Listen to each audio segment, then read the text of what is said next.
Esse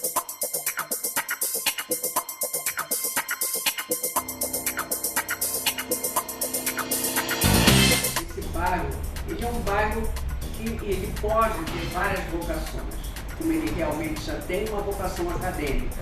Ele pode ter uma vocação turística, se acentuarmos aqui a questão da gastronomia.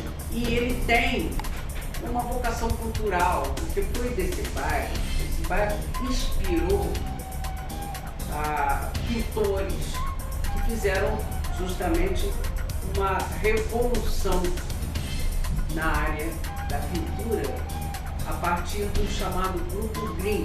São Domingos, um pequeno e um dos mais antigos bairros, imprensado entre os centros de Niterói, Gragoatá, Ingá e Boa Viagem.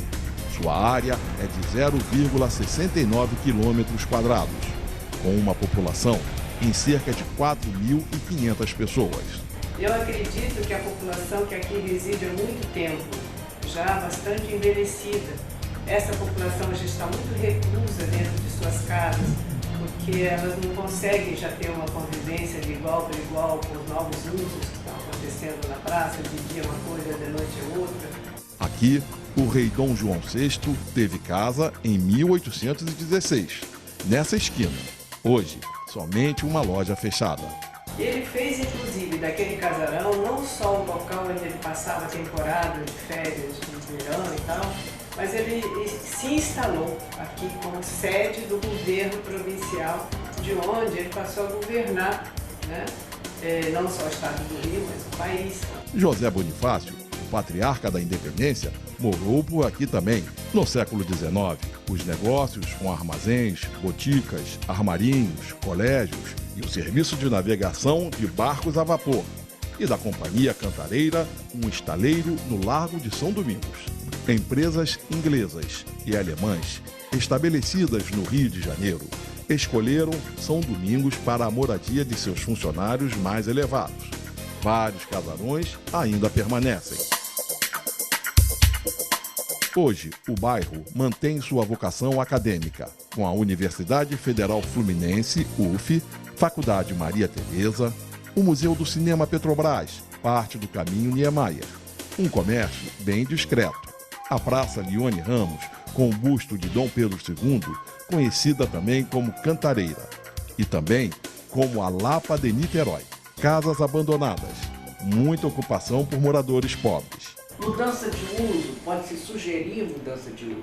Hoje é uma residência invadida, mas amanhã pode ser um restaurante, isso aqui pode ser um polo gastronômico. Tem a Igreja de São Domingos. Trilhos de bonde ainda podem ser vistos em alguns trechos. Lembrança de uma época glamurosa do bairro.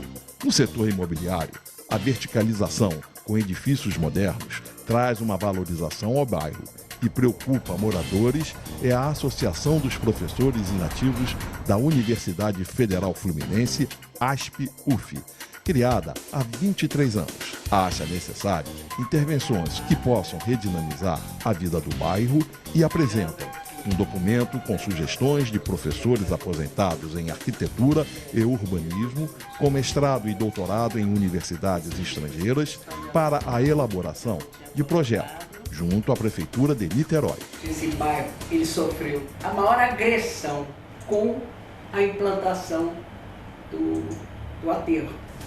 Esse aterro era uma proposta de transformar esta área litorânea numa réplica do Parque do Flamengo. A área ficou abandonada, então o que virou a área? O entulho, e já estava começando a haver ali a presença de uma favela. E a UF estava procurando espaço para o seu campo. A universidade, pode-se dizer, sem sombra de erro, ela salvou a cidade de Niterói de ter o maior aterro urbano, provavelmente do estado do Rio de Janeiro. As professoras sonham com a aprovação do projeto da ASP e com a preservação do bairro e o retorno da qualidade de vida de seus moradores. Para mim, revitalizar um bairro significa manter aquilo que o bairro tem de bom, de história, a identidade dele, de cultural, que é a identidade construída por antepassados, e associar de forma harmônica com substituições quando necessário, mas que o bairro não perdesse suas características originais. E a gente já tem um grande exemplo, um campo de futebol do Clube Centenário, onde se construiu ali 9 blocos. Então só isso já é uma prova concreta de que, em não havendo providência urgente, nós transformaremos brevemente aqui numa área que será verticalizada rapidamente. Nós temos que mostrar o problema. Isso, por exemplo, que nós estamos tendo a oportunidade de ter hoje, isso para nós é importantíssimo.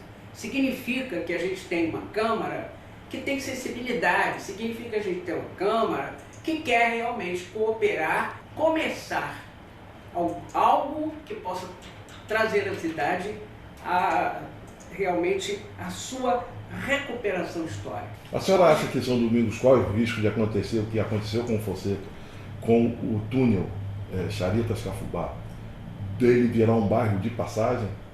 Já é um bairro de passagem, que é a proximidade desta área em relação à Estação das Barcas.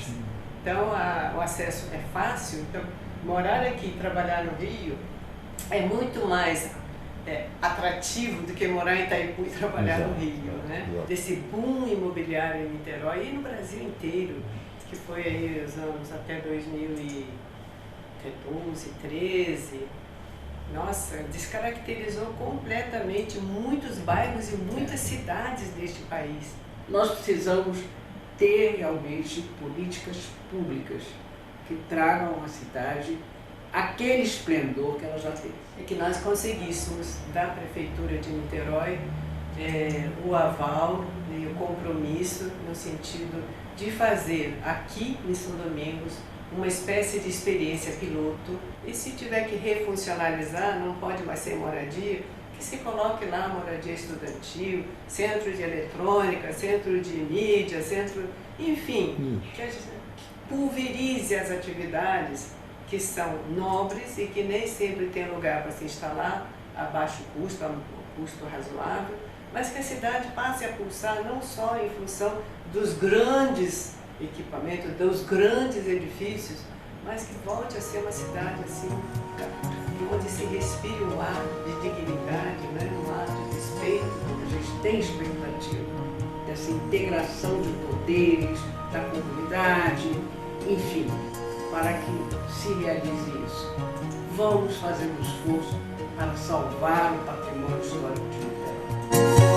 Nosso pensamento é, recalculando o tributo em expede essa guia, baseado no IPCA, que é a resolução da Secretaria de Fazenda, que é a 11 de 2015, né, que foi feito direitinho, apura a diferença entre o recolhido e o devido, nesse caso que já pagaram integral, né? E a gente deixaria isso como crédito se perdesse no seu processo administrativo no exercício de 2017. E para quem não pagou, receberá essa nova guia com o índice atualizado. Essa foi a proposta do presidente da Comissão de Defesa do Consumidor e Direitos do Contribuinte da Câmara Municipal de Niterói, na reunião que debateu o erro de valores para o pagamento do IPTU de 2016, que atingiu cerca de 7 mil imóveis. Na reunião, o secretário de Fazenda de Niterói, César Barbiero, o promotor de Justiça, Augusto Viana, os advogados Ivan Gonçalves e Luiz Alberto, da OAB Niterói, e o presidente da Câmara, Paulo Bagueira, os vereadores Paulo Eduardo Gomes, Bruno Lessa e Renatinho do PSOL. Barbiero reconheceu o erro gerado pelo novo sistema, que cruzou informações de cadastros de imóveis com o sistema antigo. O sistema novo aloca a área de cada unidade em cada uma e ele mesmo soma, né? Logicamente, quando o sistema soma, peraí, né? Aqui lá 500, 600, faltou 100. Aí vai ver onde é que foi o erro. Pelo nosso código tributário, ele tem até abril, depois de receber o cargo, para exercer o seu direito de deixar de fazer. Bruno Lessa tem uma preocupação e sugeriu. Tem um receio do contribuinte que recebeu o valor do IPTU com a majoração acima do índice de 9,49 do IPCA. Se a Prefeitura pudesse ter a sensibilidade de suspender a cobrança não a cobrança integral, evidentemente, mas a cobrança os 7.007 imóveis que foi majorado acima do percentual de 9,49, para que individualmente pudesse vendo caso a caso para ver se mantém ou não. Paulo Eduardo acha que a prefeitura precisa dar mais prazo para os atingidos. As pessoas envolvidas neste processo terão ampliado o seu prazo para o exercício do direito de pagamento à vista com desconto. O secretário recomendou que as pessoas prejudicadas procurem a prefeitura documentadas. O documento, o meu terreno, a casa, enfim, tem essa configuração, está diferente do meu cadastro. Opa, existe aí um erro de fato, né? Ou seja, o cadastro não reflete o documento. A Câmara Municipal de Niterói acompanhará a solução deste caso.